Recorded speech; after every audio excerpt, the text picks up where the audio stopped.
Prenez place sur le monticule et bienvenue dans First Pitch, le podcast MLB des équipes de The Playoff FR, au retour du calendrier de l'Avent. Et aujourd'hui, la case numéro 2. Et oui, on va vous reparler de baseball pour cette deuxième case. Aujourd'hui, Copperstone est le mythe de Doubleday. Le saviez-vous? Copperstone, la ville natale du baseball, là où trône le Hall of Fame, repose en réalité sur une supercherie monumentale. Et oui, tout commence avec une histoire trop belle pour être vraie. On vous raconte ceci. En 1839, un jeune cadet de West Point, Abner Doubleday, invente le baseball dans un pré de Copperstone.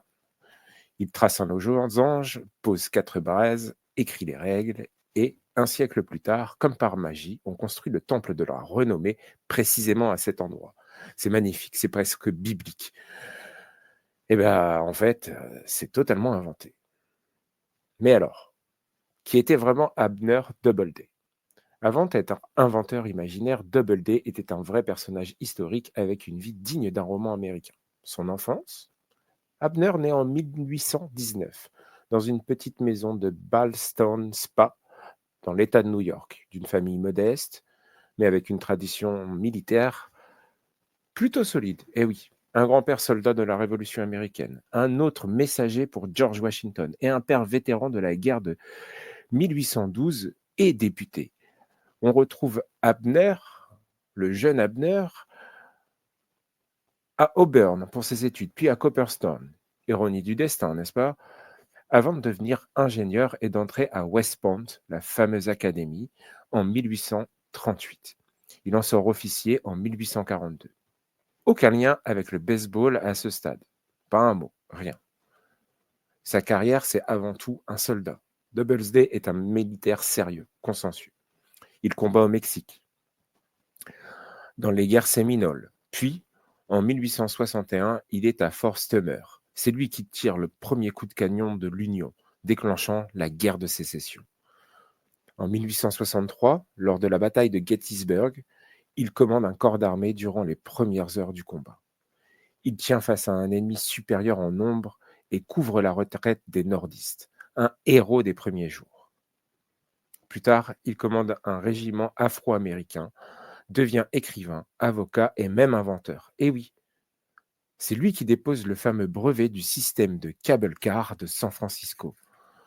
Bref, Doubleday a une vie remarquable. C'est un inventeur hors pair qui a changé la vie des gens à San Francisco et notre fameuse image qu'on a de San Francisco et de ces fameuses cable cars sur les collines.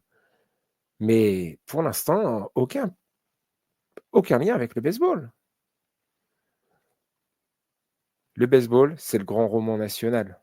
Au début du XXe siècle, le baseball devient immense. Il faut lui trouver une origine.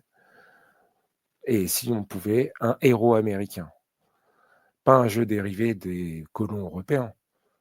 Alors en 1905, la Ligue nationale crée la commission Mills.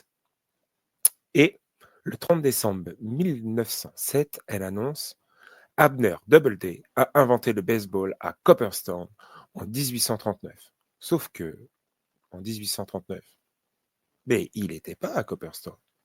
Il n'a jamais écrit de règles, il n'a jamais mentionné de baseball dans ses journaux intimes, dans ses lettres. Aucune archive chez lui n'a été retrouvée parlant de ce sport. Rien, le néant. Et en fait, ce mythe, un peu flou, il repose sur un homme interné dans un asile. Mais ça a été suffisant pour dire que la légende était celle-là. Et ça arrangeait bien tout le monde. Un héros de la guerre, un héros de la construction des États-Unis, inventeur du baseball. Alors, c'est resté. Mais la vraie histoire, je vous l'ai racontée dans la case 1.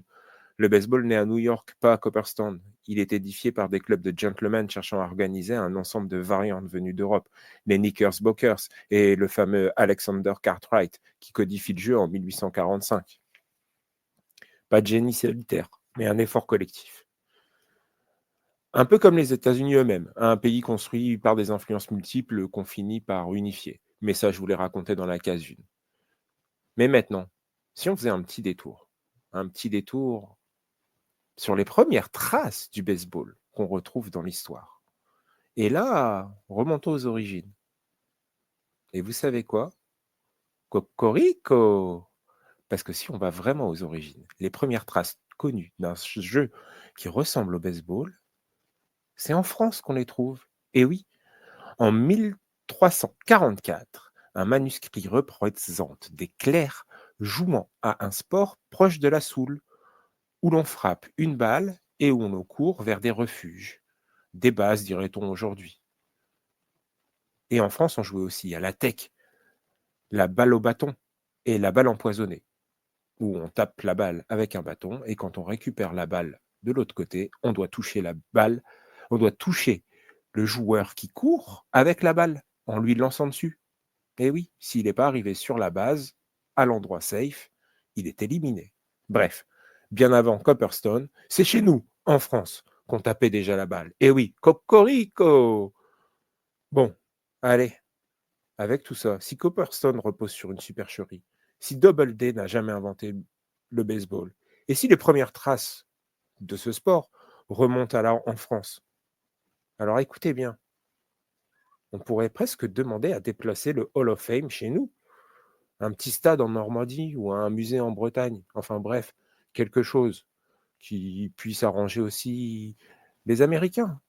Vous avez Omaha Beach, pourquoi pas juste à côté, un petit temple de la renommée dédié au baseball. Et voilà, plus simple pour nous, fans, d'aller retrouver les histoires, les idoles que nous avons sur ce sport.